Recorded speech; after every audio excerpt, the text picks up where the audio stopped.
या सगळ्याविषयी बोलण्याकरता अमोल मिटकरीजी आपल्या सोबत जोडले गेलेले आहेत। मिटकरीजी, काय या सगळ्या मुद्द्यावर प्रतिक्रिया आहे?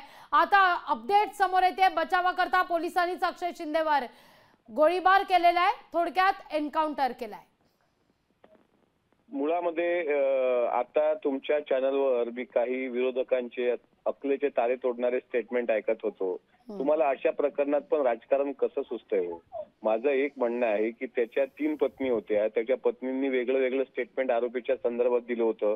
आरोपी हा विकृतच होता आणि त्यांनी जर त्या पोलिसांवर अटॅक करण्याचा प्रयत्न केला असेल, कारण आज तळोजा जेलमधून पोलीस त्याला नेणार होती असं सध्या कळतंय आणि सुकृत दर्शनी त्याच्या विरुद्ध भक्कम पुरावे पोलिसांना मिळाले होते। तशी चार्जशीट पण दाखल झाली होती, त्याची एक प्रत आरोपीला पण देण्यात आली होती आणि त्याच्यानंतर आज त्याला नेत असताना त्यांनी जर पोलिसांवर अटॅक करण्याचा प्रयत्न केला असेल तर त्यात पोलिसांनी जर हे काय तुम्ही म्हणताय, आता जी बातमी मी एन्काउंटरची ऐकतोय, असं जर काही पोलिसांकडून झालं असेल तर डिफेन्स करता पोलिसांनी केलं की त्यामध्ये आणखी काही आहे हे चौकशी अंती सिद्ध होईल।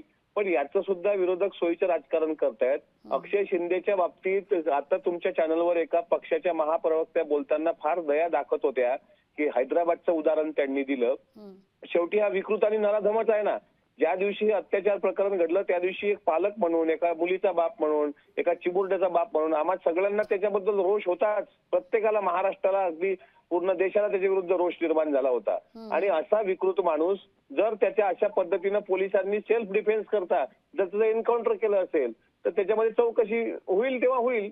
पण आज मात्र तो सुकृत दर्शनी, तो वेडा होता, तो लिंगपिसाट होता, हे सगळं समोर आलंय आणि त्याच्यामध्ये त्याचा मृत्यू झालाय। याचं कोणी राजकारण करू नये, विशेषतः विरोधकांनी आपल्या अकलेचे दिवाळे काढू नयेत। आपण काय बोलतो आहोत याचं भान त्या चॅनलवर बोलताना ठेवावं।